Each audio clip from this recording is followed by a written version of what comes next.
Em 1908, o então aspirante autor Napoleon Hill entrevistou o homem mais rico da América, Andrew Carnegie.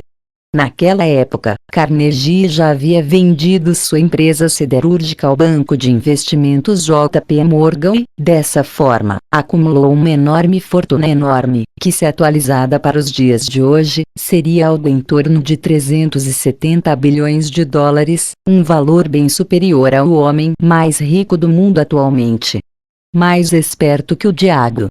Desse contato inicial de Hill e Carnegie surgiu a ideia de entrevistar os homens de negócios mais bem-sucedidos daquele período.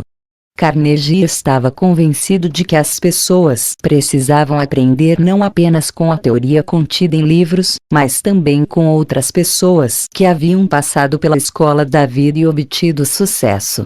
Foi dessa ideia que nasceu o best-seller Quem Pensa Enriquece, de Napoleon Hill. Após a publicação de Quem Pensa Enriquece, Napoleon Hill começou a trabalhar em um novo projeto, que era baseado numa entrevista imaginária dele mesmo com o diabo. Porém, Hill não teve seu livro publicado naquele período, pois sua esposa e a crítica em geral achou a obra muito controversa para seu tempo. Dessa forma, esse projeto de Hill, que se tornou o livro Mais Esperto que o Diabo, só foi publicado em 2011, bem depois da morte de Napoleon Hill. Os 6 Grandes Medos. O livro Mais Esperto que o Diabo foi escrito como uma sessão de perguntas e respostas entre Napoleon Hill e o próprio diabo, que afirma influenciar 98% da população. Ele afirma fazer isso através de 6 grandes medos que a maioria das pessoas tem, que são: medo da pobreza, medo da crítica, medo de problemas de saúde, medo da perda do amor, medo da velhice e medo da morte. Agora, pare e pense por um momento, algum desses medos está presente em sua vida? Algum desses medos já o impediu de fazer algo que você sabe que deveria ter feito? De acordo com o livro, isso é obra do diabo, pois quando temos medo de algo, hesitamos, procrastinamos e damos desculpas a nós mesmos para evitarmos aquela tarefa. Encontramos qualquer razão para não seguir adiante por causa de nossos medos. E quando deixamos que nossos medos nos superem, o que acontece é que somos levados pela vida sem direção alguma, ficamos sem rumo e deixamos de influenciar positivamente nosso presente e futuro. Nesses casos, simplesmente passamos pela vida como passageiros, permitindo que influências externas dominem nossas mentes e opiniões. Na verdade, nessas situações, perdemos o poder de raciocinar e agir de forma independente. Um exemplo disso é mostrado no começo do livro, afirmando que o sistema escolar não ensina as crianças a usar suas mentes e raciocinar, mas sim a repetir e memorizar conceitos fechados. Os alunos são classificados e avaliados pela capacidade de decorar informações, e não pela capacidade de se tornarem verdadeiros solucionadores de problemas. Imagine se tivesse na escola aulas que nos ensinassem a realmente pensar por nós mesmos, aulas que nos fizessem refletir e evoluir como seres humanos. Se essa fosse a regra, e não a exceção, é provável que o mundo fosse um lugar bem diferente do que é hoje, e as pessoas em geral também agiriam de forma diferente. Como você pode ser influenciado? De acordo com o livro, o diabo também nos influencia por meio de outras substâncias, como por exemplo, o álcool, que reduz nosso poder de raciocinar de forma independente. Cigarros, que diminuem nossa resistência e capacidade de concentração. Alimentos ruins e nada saudáveis, que nos deixam lentos e nada produtivos.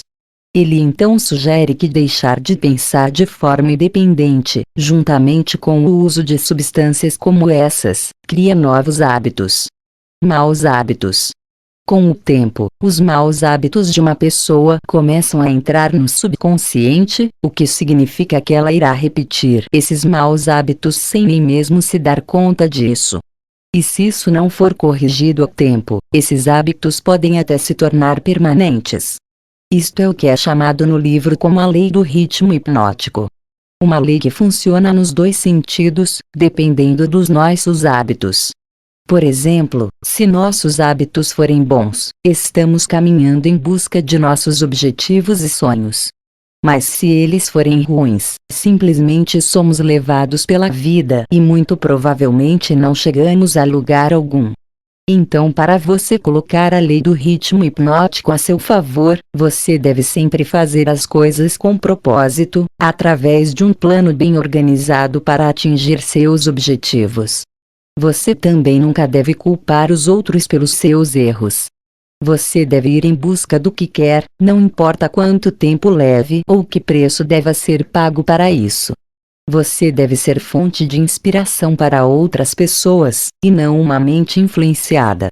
Não seja um passageiro em sua vida. Se você se sente como um passageiro em sua vida, ou está apenas procrastinando, existem 7 princípios do livro Mais Esperto que o Diabo que você pode começar a aplicar imediatamente para te ajudar a dar direção em sua vida, que são: 1. Escolha um propósito, uma missão de vida, e seguir em direção a ela com vontade e determinação.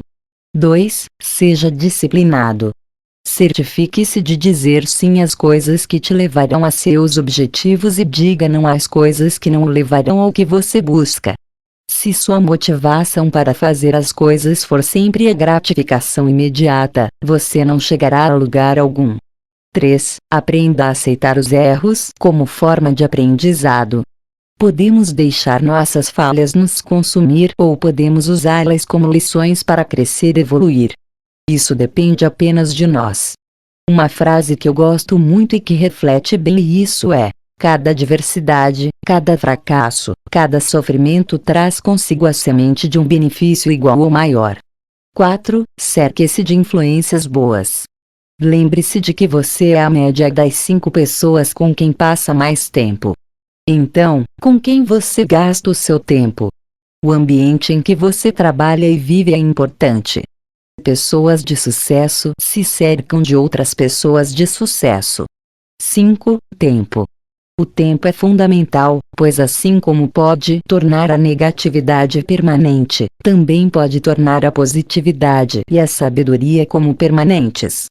Em uma era de gratificação instantânea, é fácil nos esquecermos que as melhores coisas da vida levam tempo para conseguirmos realizar. 6. Harmonia. Para você equilibrar os aspectos mentais, espirituais e físicos de sua vida. A verdade é que você deve ser o protagonista de sua vida. Coloque-se em primeiro lugar e não tente agradar a todos. Se você tentar agradar a todos, perderá de vista seus próprios objetivos e valores. 7. Tenha cuidado. Você sempre deve agir, mas antes de agir sempre deve pensar. Planejar com antecedência é essencial para você se tornar uma pessoa realizada e que consegue atingir o que pretende. Conseguir o que você quer da vida requer pensamento positivo, um plano de ação definido e um propósito claro. Seguindo esses princípios e produzindo um efeito consciente para implementar isso em sua vida, você conseguirá controlar seus padrões e hábitos de pensamento.